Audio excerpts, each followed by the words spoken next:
Yeah, good evening, everyone. The title of my presentation is a compositional model for CO2 foam-based enhanced oil recovery for Northeast Indian oil fields.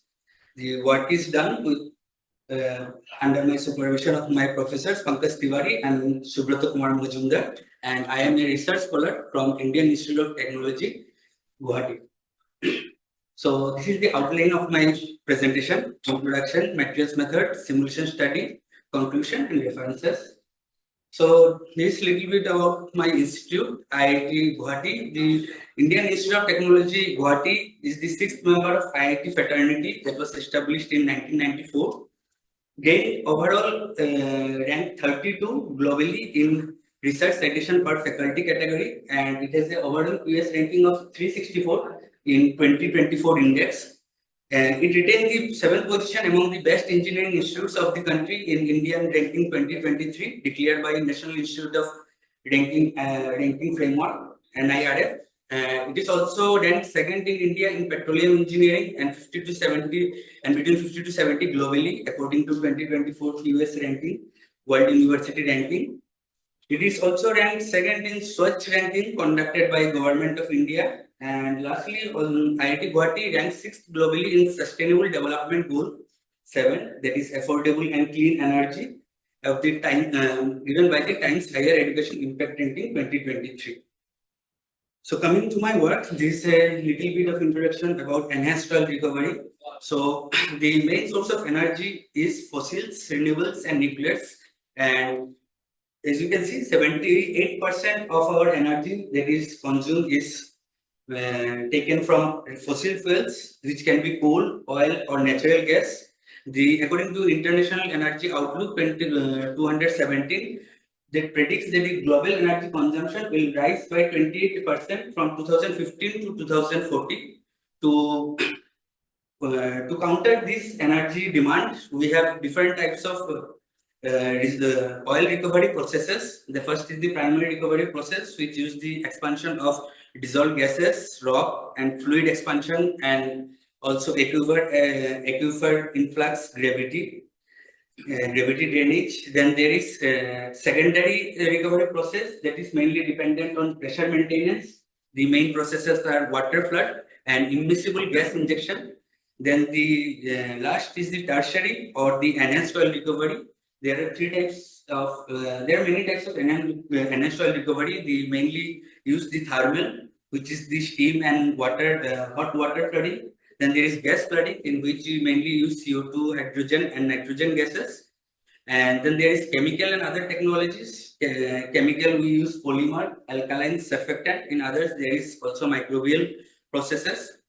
So the process that is used in tertiary recovery are IFT reduction, viscosity reduction, and wettability reversal. The recovery factor for each of these recovery mechanism, for primary, it is about 5 to 20%. 5 to 20% only of the total energy that is present, that is total oil in gas, original oil in place. Then through secondary recovery, it is 20 to 40%.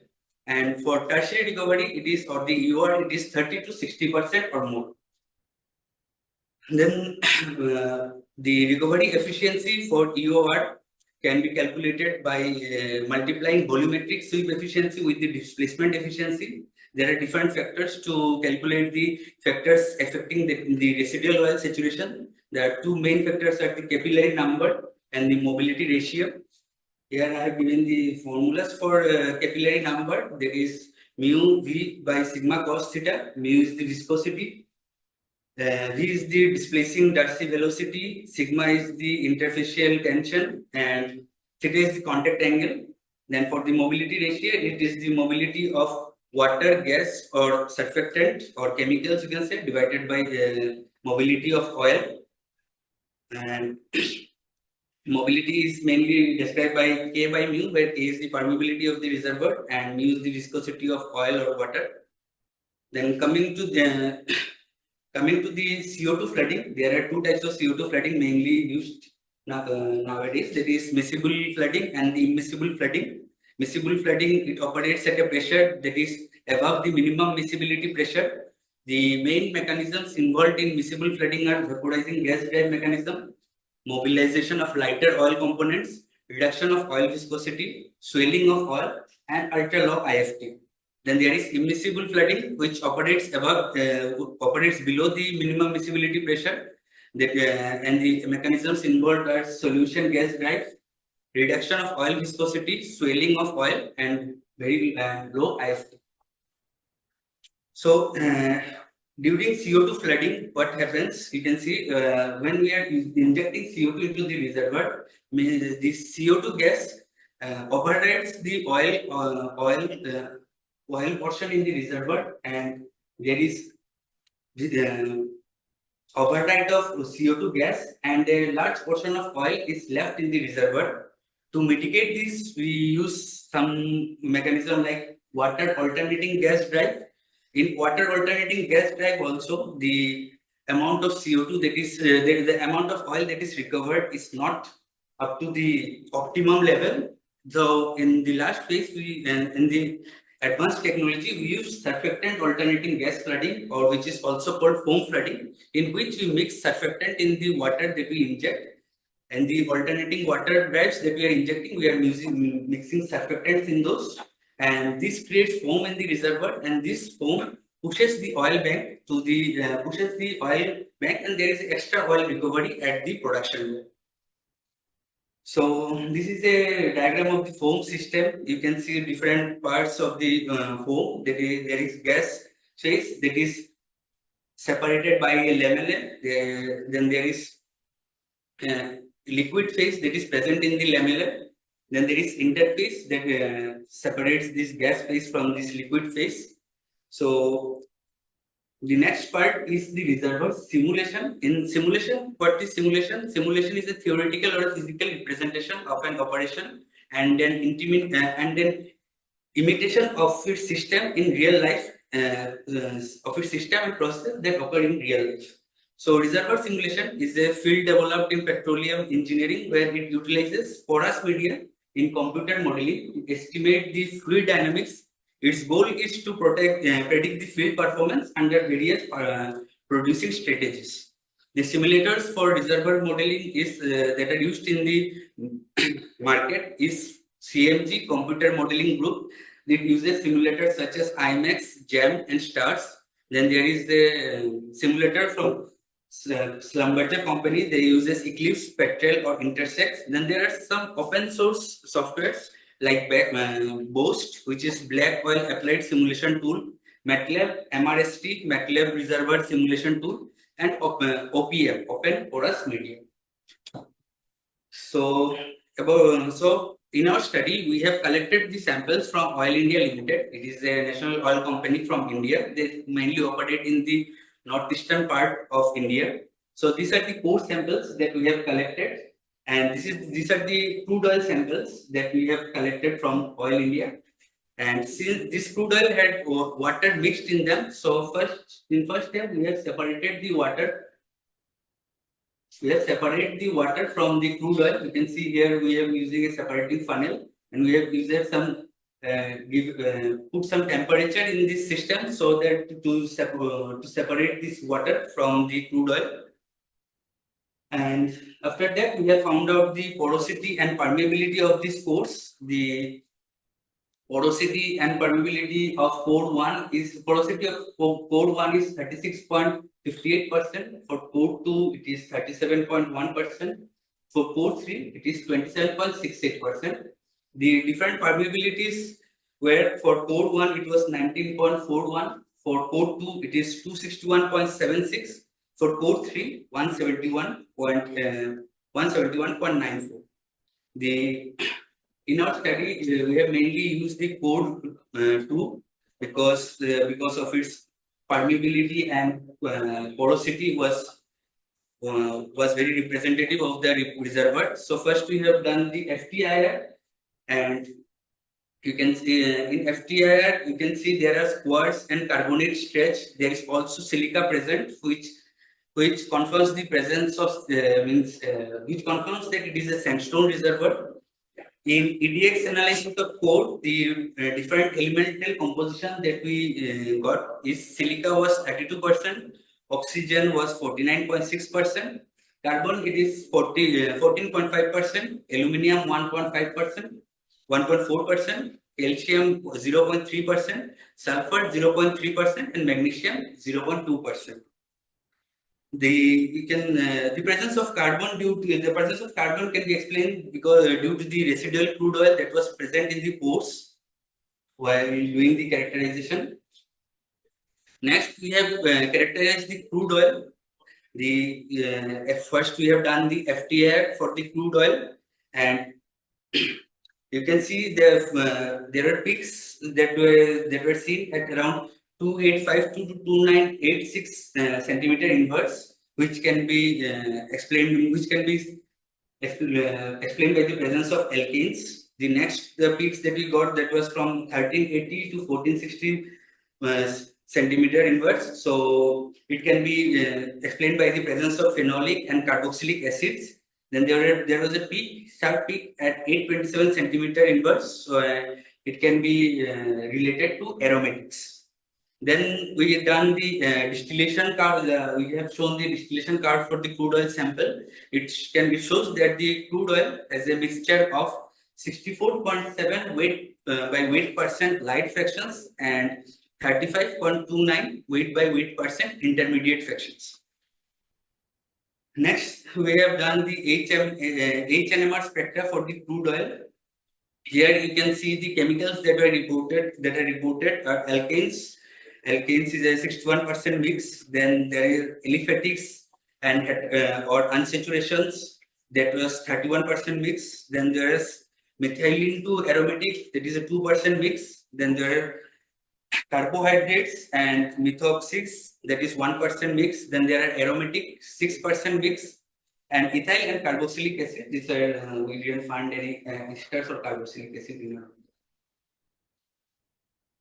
Next, we have characterized some of the surfactants that are commercially available in the market. We have used three types of surfactants: the non-ionic, the cationic, and the anionic. So for the non-ionic surfactant, we have used TX100. The CMC value was found at around 0.028%. For the cationic surfactant, we have used this CTAP, and its CMC value was found at around 0.03%. For anionic surfactant, it is 0.28%. The CMC value. What is CMC value? For the explanation is concentration of surfactant in a solution above which the micelles form. Surfactants in solution lower the surface tension by absorbing to the surface below the CMC. So the additional surfactant that we use, they will form additional micelles and they will not align on the surface, and they form additional micelles above the CMC. Here are the recorded CMC values that I already mentioned. So as you can see, the anionic surfactant is SDS shown has given us the very low surface tension value, that is around 30 mn per meter. So in our studies, we have mainly used the SDS surfactant, as it is an anionic surfactant, and it is used in the sandstone reservoir to mitigate absorption. This is the foam cladding setup that we have built in our lab, and we have measured the foam height or foam stability of these surfactants of CO2 foam generated using these surfactants. It is given by a unit called half-life of foams. So the more is the half-life of a foam, the more is the stability. So the half-life of CO2 foam generated using TX100, CTAB, and SDS are 42 minutes, 35 minutes, and 38 minutes respectively. And though our maximum stability was shown by TX100 surfactant, but we went with the SDS surfactant, that is second best. It is 38 minutes because of to mitigate absorption problems. So this is the simulation study after our experimental data that we have gathered. We have used to generate a simulation model. We have used this CMG stars. It is a thermal and advanced process simulator. It is used for modeling of recovery process that includes steam, injection of steam, solvents, gases, and chemicals. And there are other simulators like IMAX that is used for modeling primary and secondary recovery processes. And there is JAM, which is mainly used for modeling carbon sequestration processes. This is the model that I have built. Here you can see we have used a 5-spot pattern. These are the different types of patterns used in the oil industry, like 5, 6, 7, and 9. And we have in our study we have used a 5-spot pattern with 4 injectors at the corners and a producer at the center. The area for the reservoir that we have taken was 40 acres with area of each block 20 feet square and thickness of each block is 10 feet. So the properties that we have used, or that is of code 2, that is the code 2 had a porosity of 0.37 and a permeability of 262 millidarcy. And we have also used the porosity as 0.37. The permeability in all the direction we have taken same. It is 262 millidarcy. The oil saturation we have kept at 0.8 and the connect water at 0.2. The reservoir depth of the oil from the core sample from which the oil India provided was 6,500 feet. The reservoir pressure that we have get is 2000 psi and the bubble point pressure is 1200 psi. The net pay zone for our reservoir is 100 feet. Here you can see we have generated a relative permeability curves using the data that was provided to us by Oil India Limited, and we have we have put some data, the foam data that was based on our experimental study in our lab. The half-life of foam is 0.026 days according to our laboratory study, and there were other data and we have used the SDS surfactant, the weight percent of, we have used it at CMC value, that is at 0.2828%. Okay, so yeah, after our simulation, we can see the injection rates that we have used for water injection. We have used 400 barrels per day, and for gas injection, we have used 4 into 10 to the power 6 standard cubic feet per day. And you can see from the curve that for the CO2 flooding, the gas cut is, for normal CO2 flooding, the gas cut is getting very high, and for the CO2 foam flooding, it's not so high. This can be explained in by these points. Like in CO2 flooding, the CO2 gas flows into the high permeability formation. Viscous fingering and gas channeling are some of the phenomena that occur when you use CO2 flooding, and because this occurs because of reservoir heterogeneity and large mobility contrast between CO2 and oil. Pore sweep efficiency is found in CO2 flooding in the low permeability formations. And when CO2 breaks through to the production wells via through the high permeability formation, the produced GOR increases dramatically, which reduces the sweep efficiency of CO2 flooding. Whereas in case of CO2 foam flooding, the CO2 foam selectively blocks the high permeability formations and diverts the injected fluid into the low permeability formations. A uniform displacement front is seen in CO2 foam flooding and a high sweep efficiency is achieved. CO2 foam flooding can delay the gas breakthrough and lower the produced GOR, as can be seen from the graph. And also here you can see the oil production rate is maintained for a longer period of time in case of CO2 foam flooding, but not so much in case of normal CO2 flooding or the wet process. And the recovery rate also, you can see for normal CO2 flooding, we got a recovery of around 44%. And for the CO2 foam flooding, the recovery was increased up to 50% when we simulate the model for 5 years. For 5 years, we can see the recovery of CO2 foam model showing a better recovery than normal CO2 flooding. You can see that what happens in normal CO2 flooding or sole CO2 flooding, the saturation of water saturation remains at the bottom. Water saturation remains at the bottom and it is not distributed uniformly. and the gas saturation remains at the top and it is not distributed uniformly throughout the reservoir. But in case of foam flooding, you can see the water saturation is also distributed uniformly throughout the reservoir, and the gas saturation is also distributed uniformly throughout the reservoir. So these are the takeaways from our study, that the core characterization confirmed that it is a sandstone reservoir. The crude oil that we obtained from Oil India Limited and from one of the northeastern oil fields, it was a mix of light and medium hydrocarbon fractions. The simulation was carried out with code 2. We obtained 3 cores, and only the code 2 was used for the simulation purpose with 37% porosity and 262 millidarcy permeability. We carried out 2 simulation process, the wake process and the sag process. The wake process is the sole CO2 flooding, and wake is sag is the foam flooding.